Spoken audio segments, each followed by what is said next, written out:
Chaque jour, un film pour entrer dans l'esprit de Noël, qu'il soit au cœur de l'histoire ou simplement en trame de fond. Il y en a pour tous les goûts.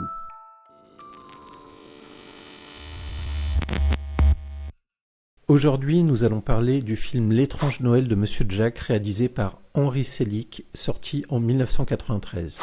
Greg, le pitch. Donc c'est l'histoire de Jack qui vit dans la ville d'Halloween. Depuis de nombreuses années, c'est Jack qui organise Halloween à la demande de toute la population. Mais Jack commence un peu à en avoir marre d'organiser cette fête-là et a très envie d'organiser la fête de Noël. La fête de Noël le fait rêver alors que Halloween ne l'intéresse plus beaucoup. Et pour organiser cette fête, il décide, en tout cas il a l'idée, d'essayer de voler la fête de Noël, voire peut-être le Père Noël. On va parler du réalisateur et du casting. Alors pour le réalisateur, je crois qu'il y a quelque chose à mettre à plat directement. Donc, le réalisateur de L'étrange de Monsieur Jack n'est pas Tim Burton. Le film, c'est un peu le bébé de Tim Burton, mais le réalisateur, ce n'est pas Tim Burton, c'est Henry Selick. J'insiste là-dessus parce que très souvent les gens disent que c'est un film de Tim Burton, mais Henry Selick a fait plutôt du très bon travail, et je pense que Tim Burton a eu l'intelligence de laisser cet aspect du film d'animation à Henry Selick. Donc il ne faut pas omettre le fait que Henry Selick soit le vrai réalisateur. Après, Tim Burton est producteur, scénariste, créateur des personnages, tout ça. Le reste, c'est vraiment du Tim Burton. Henry Selick, pour info, a fait d'autres films d'animation comme James et la pêche géante, Coraline ou encore Weird and Wild. C'est en général des films d'animation qui sont extrêmement bien réalisés, et donc ça se retrouve dans L'étrange Noël de Monsieur Jack. Ok, concernant le casting, donc le casting voix, on a aussi du bon. Oui, et en fait, c'est là où on voit que par contre tout le reste, c'est vraiment du Tim Burton, puisque on a dans la voix chantée de Jack, on a Danny Elfman, qui est également le compositeur de la musique de L'étrange Monsieur Jack, et qui est le compositeur d'à peu près toutes les musiques des films de Tim Burton. Et on retrouve aussi Catherine O'Hara, qui est la mère dans Beetlejuice, donc qui a déjà joué avec Tim Burton. Et on retrouve aussi Paul Rubens, qui est en fait Pee-wee Herman, qui est le premier film de Tim Burton, Pee-wee Big Adventure. Donc on retrouve un peu le monde de Tim Burton. Là, c'est là où on voit par contre que c'est vraiment le bébé de Tim Burton. Et pour la petite anecdote, ce n'était pas à l'origine Danny Elfman qui était censé donc chanter les voix de Jack, mais il s'est entre guillemets imposé, puis il a reçu la bénédiction de Tim Burton pour poser toutes ses voix sur les chansons interprétées par le personnage de Jack. Et qui d'ailleurs... franchement, c'est en termes de film d'animation musicale, entre guillemets, c'est ce que j'ai entendu de mieux jusqu'à présent. En termes de composition, en termes de chant, très bon, très très bon. Je vais te poser la question, quel est le lien avec Noël, même s'il est assez flagrant?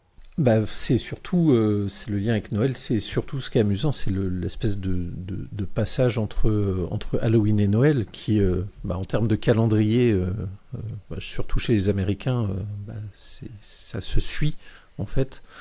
C'est le fait que qu'un personnage qui est dans le thème d'Halloween veuille justement s'intéresser et puis reprendre les codes de Noël de façon plutôt maladroite. Et c'est ça aussi qui est intéressant dans le film. Et qui reprend, je trouve, en plus l'état d'esprit de Tim Burton, en fait, qui a toujours été quelqu'un d'assez gothique, et en fait, on retrouve un peu d'une espèce de romantisme gothique. C'est pas, du coup, le gothique n'est pas quelque chose de totalement sombre, en fait. Et donc, on retrouve cette esthétique un peu sombre, mais on retrouve un fond qui est beaucoup plus romantique, beaucoup plus... il y a beaucoup plus de magie et ce genre de choses, et du coup, ce que Jack recherche en fait. Jack recherche pas spécialement à rejeter ce côté sombre de sa vie et le côté Halloween, mais il a envie de quelque chose de nouveau, un peu plus coloré, il se place un peu entre les deux. Et du coup, c'est vrai que c'est là où on retrouve le lien avec Noël et cette besoin de magie, et encore ce personnage un peu solitaire qui un peu se recherche, en fait, qui a une espèce de quête de soi qui fait aussi partie de certains thèmes de Noël. Pourquoi regarder L'étrange Noël de Monsieur Jack ? Parce que c'est certainement dans le style un des meilleurs films d'animation dans ce style-là. Comme tu disais, la BO est énorme. On sent vraiment que, même si j'ai dit c'est pas Tim Burton qui réalise, mais tout ce qui est autour, ça vient de Tim Burton. On sent vraiment que c'est quelque chose de très personnel. Pour la petite histoire aussi, Tim Burton dessine. C'est lui qui a dessiné les personnages. Et pour la petite histoire, Tim Burton, à la base, quand il était inconnu, il avait essayé de rentrer à Disney. Il voulait être dessinateur chez Disney. Les gars qui l'ont reçu ont tout de suite flashé sur ses qualités de dessinateur, mais le problème, c'est qu'ils l'ont mis de mémoire à peu près 2 ans dans un bureau où on le faisait faire des dessins, mais où on rejetait tous ses dessins. On lui disait c'est bien, mais on peut pas les prendre. Parce que du coup, son style marchait pas avec Disney. Donc il a fini par partir. Mais du coup, voilà, son vrai style à lui de dessin, on le retrouve sur ces personnages-là. Et du coup, c'est en effet, je pense que c'est quand même un film qui est assez personnel, même si, comme je disais, il a eu l'intelligence de laisser un autre réaliser. Mais après, c'était pas un producteur absent, c'était un producteur très présent. Donc voilà, donc un des principaux éléments, c'est certainement le côté très personnel de Tim Burton qu'on retrouve dans L'étrange de Monsieur Jack. Et ensuite, parce que je pense, pour ceux qui aiment bien Danny Elfman, que là, il a poussé le truc encore plus loin. Du coup, on est encore... Si vous aimez le côté Danny Elfman, là, il pousse encore plus loin parce qu'il y a de la chanson, parce que lui-même, comme on disait, chante. Donc même du côté de Danny Elfman, on pousse encore plus loin la chose. Et surtout, on va peut-être appuyer dessus, on est en 1993 et on est dans de l'animation entre guillemets organique, et donc qui a nécessité, vu le résultat final, qui a nécessité un boulot de plus de 3 ans pour réaliser ça en animation. Alors je sais pas comment ça s'appelle, comme type d'animation. C'est de l'image par image. Oui, c'est de l'image par image, oui. Ouais. Donc ce qui est incroyable, c'est que le film date de 1993, on le regarde aujourd'hui en 2024, on est toujours impressionné par le côté moderne et actuel en fait de l'animation, quoi. Ouais. Et d'ailleurs, Tim Burton par la suite fera Noces funèbres, que là il réalisera, et que personnellement je trouve un peu moins bien, je trouve un peu plus mou, un peu moins, voilà, un peu plus lent que L'étrange de Monsieur Jack, qui est vraiment hyper bien monté, hyper bien réalisé, hyper speed, on s'ennuie pas.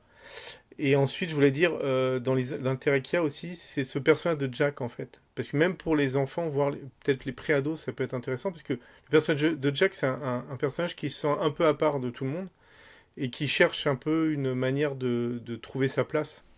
Donc pas obligatoirement sur ce qu'il a tout de suite autour de lui, mais voilà, qui recherche, qui essaie de se trouver une identité. Peut-être un peu différente, mais voilà. Et je pense que quand on est enfant, voire préadolescent, c'est assez intéressant de voir un personnage qui réussit à s'ouvrir, parce qu'il se sent pas bien dans sa condition actuelle, sans rejeter ce qui l'entoure, hein, mais en ayant de nouvelles choses, en allant de l'avant, en tout cas. Donc le personnage est intéressant. Petite question, à ton avis, est-ce qu'on peut regarder ça avec des enfants ? Peut-être pas en leur présentant ça comme un film de Noël, parce qu'on est aussi beaucoup dans des personnages autour de Jack qui sont des personnages qui peuvent être un peu effrayants. Moi, je pense qu'on peut. Je pense qu'on peut le montrer à des enfants. Après, faut tâtonner, quoi. Si vous sentez que votre enfant est très, très, très sensible, bon, peut-être qu'il aura un peu peur de certains personnages, donc il faut peut-être faire attention. Mais globalement, c'est quand même tourné de manière à ce que les personnages effrayants le soient quand même nettement moins. Ils sont physiquement, peut-être, hein, ils peuvent faire un peu peur physiquement, mais on les entend parler, ils peuvent être drôles, donc pour moi, c'est totalement accessible aux enfants, sauf les très, très, très sensibles. Mais voilà. Et Tim Burton a toujours eu en plus un côté enfant, donc ça se retrouve là. C'est pas c'est pas un dingue par exemple de film d'horreur qui ferait un film d'animation pour faire peur. C'est pas le cas en fait. Il y a toujours ce côté enfantin chez Tim Burton. Ok, est-ce qu'on a tout dit ? Je pense que oui. C'est surtout, en fait, le conseil, c'est regardez-le si vous l'avez pas vu.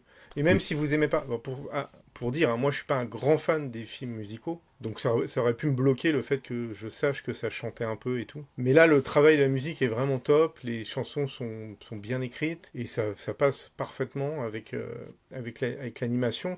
Et surtout, c'est hyper intéressant, je trouve, enfin pour moi, un film musical qui raconte des choses banales, ça m'ennuie beaucoup, ça me met presque mal à l'aise. Là, en fait, il y a un côté très fun dans les chansons.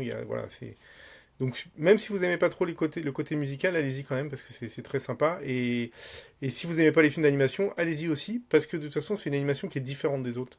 Voilà, on voit pas beaucoup de films animés comme ça. Donc c'est vraiment c'est culte et c'est vraiment à voir. Ok, écoute, je crois que tu as tout dit, et en guise de conclusion, c'est parfait.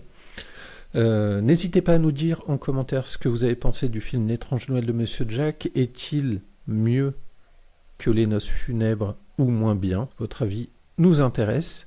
Et n'hésitez pas à liker la vidéo, à vous abonner pour voir les prochaines vidéos. Et la prochaine vidéo, Greg, ce sera demain. Donc je te dis à demain. pour le prochain film. Salut. Salut. Abonne-toi à la chaîne pour ne pas manquer les prochaines vidéos.